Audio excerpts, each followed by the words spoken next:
Il est 7h du matin. On a un petit Dunkin' Donuts en guise de vue. En heure française, il est déjà très tard et je dois aller au centre de Boston pour aller au coworking. Donc je vais prendre les transports et j'aimerais bien prendre un petit déj, genre un café ou quelque chose.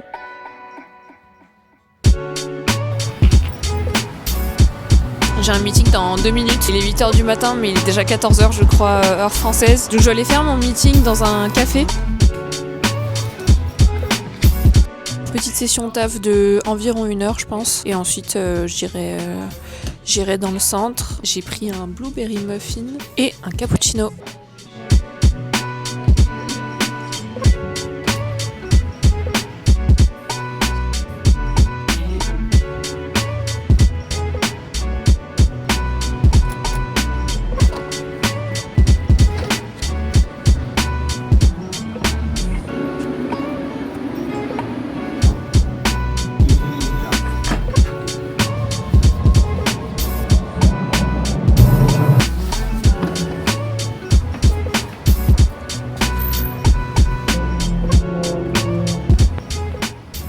Côté architectural, je suis fan. Genre, je trouve ça magnifique.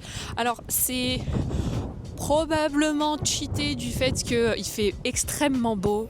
Genre là, il fait vraiment super beau. On est en plein soleil. Le style, ouais, est très britannique. Et il y a un mélange de ça avec des bâtiments beaucoup plus, modernes, des gratte-ciel, des grandes tours. Mais c'est vraiment très joli. Alors, petite précision à apporter, c'est à chaque fois que j'arrive dans une nouvelle ville, je sais pas quelle est la loi implicite sur les passages piétons. Est-ce qu'on respecte les bonhommes verts et les bonhommes rouges ou est-ce qu'on les disrespecte ? En France, je sais, c'est un truc qu'on respecte pas du tout. Mais moi, je vis en Allemagne. Et en Allemagne, même s'il n'y a aucune voiture à l'horizon, c'est très grave de disrespect le bonhomme rouge. Vous pouvez vous faire agresser par des Allemands si jamais vous passez au rouge. C'est très dangereux, pas parce que vous risquez de vous faire écraser, mais parce que vous risquez de vous faire agresser par des Allemands qui vous voient traverser.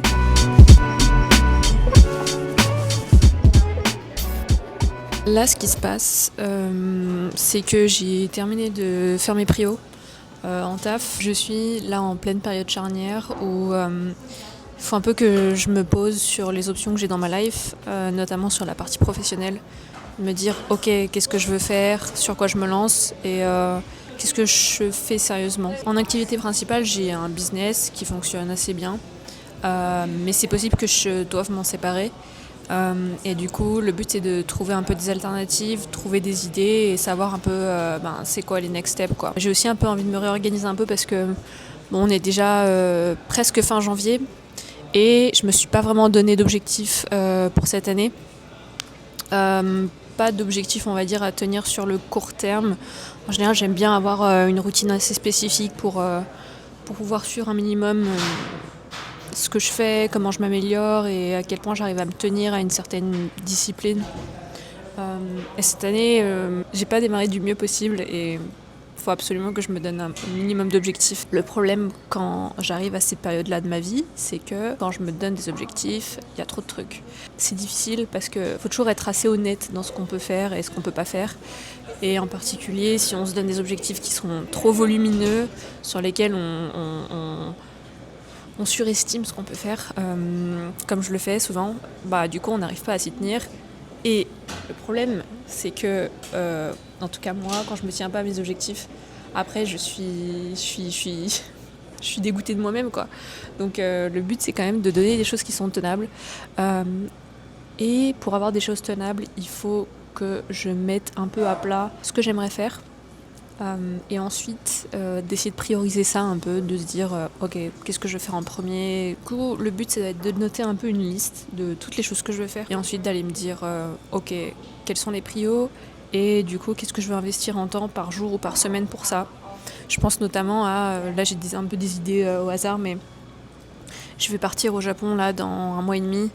Il faut absolument que je me fasse 1 heure de japonais par jour parce que sinon ça me saoule de partir au Japon et de pas avoir un minimum préparé la langue avant. Deuxième chose, j'aimerais un peu expérimenter, disons, tester la partie vlog.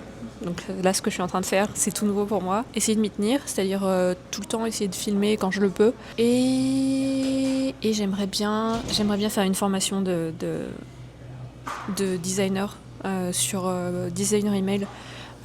Et pareil, il faut que je frame ça, il faut que je me donne des objectifs, il va falloir que je crée du contenu pour l'acquisition, un minimum.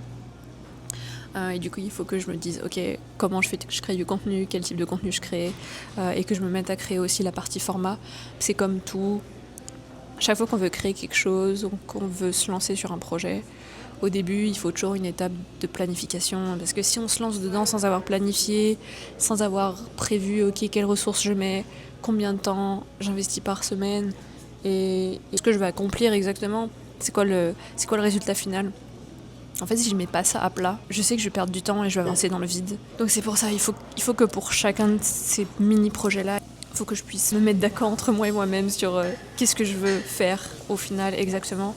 Et ensuite, une fois que j'ai ça, d'avoir un plan spécifique sur toutes les étapes pour atteindre cet objectif. L'objectif final, il doit être défini déjà en termes de livrables, genre qu'est-ce que je veux faire à la fin, et aussi en termes de timeline, c'est-à-dire ok, ce truc-là, cet objectif-là final, combien de temps je mets pour l'atteindre, parce que ça va faire varier du coup l'investissement qui est nécessaire par jour ou par semaine.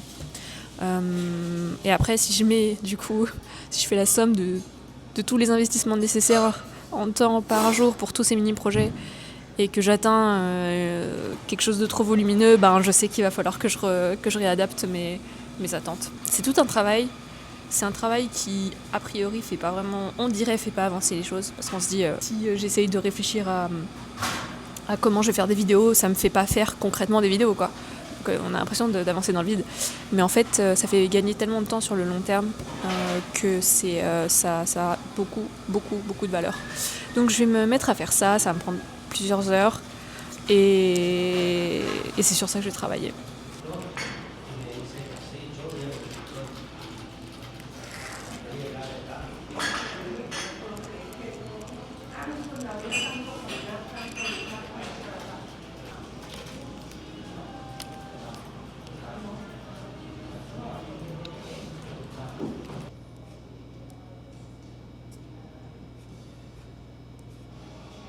Maintenant, il va falloir que je décale pour partir. Donc je vais ranger mes affaires et puis je vais rentrer.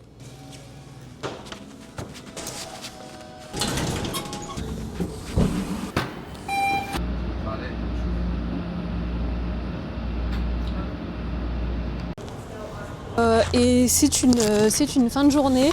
Si vous avez bien aimé la vidéo, pensez à liker, vous abonner, commenter. Et on se voit plus tard pour un nouveau vlog. Salut!